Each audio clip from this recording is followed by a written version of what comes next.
this is my life work. You know, from the days of being arrested and beat by police, being part of the movement of fighting against police abuse, starting 100 Blacks in Law Enforcement Who Care, fighting every year of my career.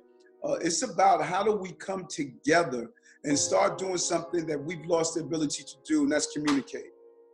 Amy's cousin was shot in the face by the police. Then she sees a friend who's punched by the police. Then we send the police out to recruit these young people to become police. We've created an atmosphere where these young people are traumatized by violence. I am extremely supportive, and not only supportive, proud of our young people that have embarked upon this natural evolution. They're the grandchildren of the civil rights protesters, and I cannot tell you how proud I am of them for what they're doing, of raising attention to this matter. And it's so unfortunate, brother, that America seems not likely to listen until we reach a level of devastation. You know, how long have we been talking about this? Amadou Diallo, Baez, Eric Gardner. Why couldn't we come to a conclusion and change the system long before this officer had his knee on the neck of Brother Floyd? I wanted to ask you on the issue of defunding the police, which has become something that a lot of folks in our city council, as well as outside people, are advocating for. Daniel Drum, who's the chair of the Finance Committee and oversees budget, says it's time to defund the NYPD. I wonder, budgets show your true priorities. If you were mayor right now, would you be on the side of people calling for that defunding? Well, and we need a definition, because some people are hearing defunding and they're thinking about disbanding. You know, there's a body of people out there that's saying we don't need police in our societies. Let's disband the police department. Let's do it away. I don't subscribe to that. In fact, I think that's foolish because the prerequisite to prosperity is public safety. If we're talking defunding about looking at their budget and taking away some of the dollars that we give there, I'm all for that. We don't need all of the toys that police are buying and purchasing. I think we need to put in place a special group of city council personnel who receive top secret clearance from the FBI and from our federal government, so that they can bring the police behind closed doors as an intelligence committee, so they can look at what they're purchasing, find out what the needs are, and what methods they're using to conduct investigations. When it comes to that reallocation, I had the opportunity maybe about 2 years ago to speak with then Deputy Commissioner for Training, Tracy Kazee. I went to the police academy and she spoke to me about the trainings and de-escalating, and particularly with people who were emotionally disturbed.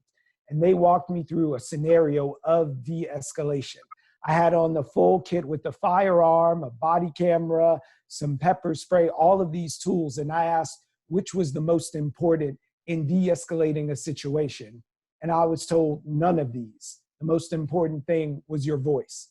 Is that the same when you're dealing in these one-to-one actions on the street, or is it a completely different animal than dealing with an EDP? That's a great question. And let me tell you where we made the mistake.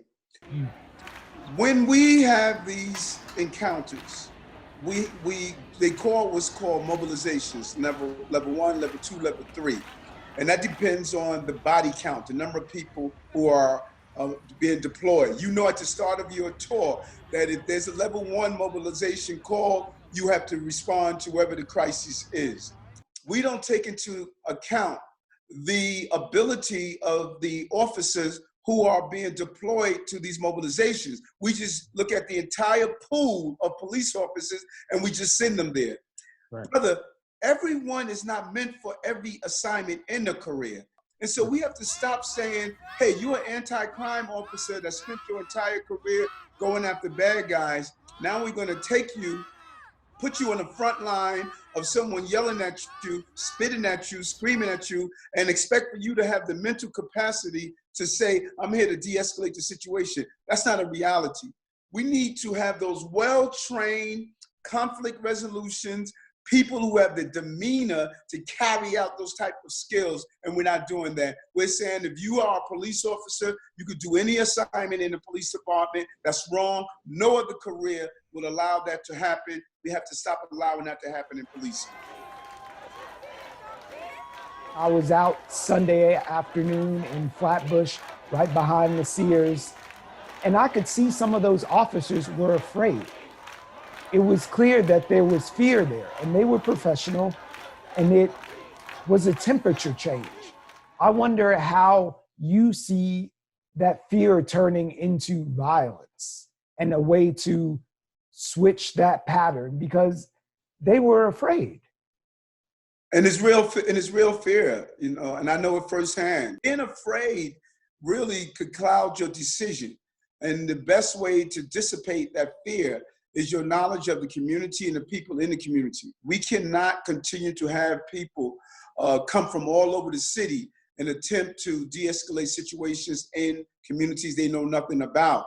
And then we have to teach police how to de-escalate themselves, how to say that I must be here to bring down your temperature when you're overreacting. Because the goal of policing is not to punish, it is to correct the condition. And you look at some of the videos, you see police not subduing people and putting them in custody, but they're actually carrying out the action of punishment. And that happens when you're afraid, when you don't know your community that you're policing, you're over anxious, and you're dealing with your own PTSD and stress that's associated with the job.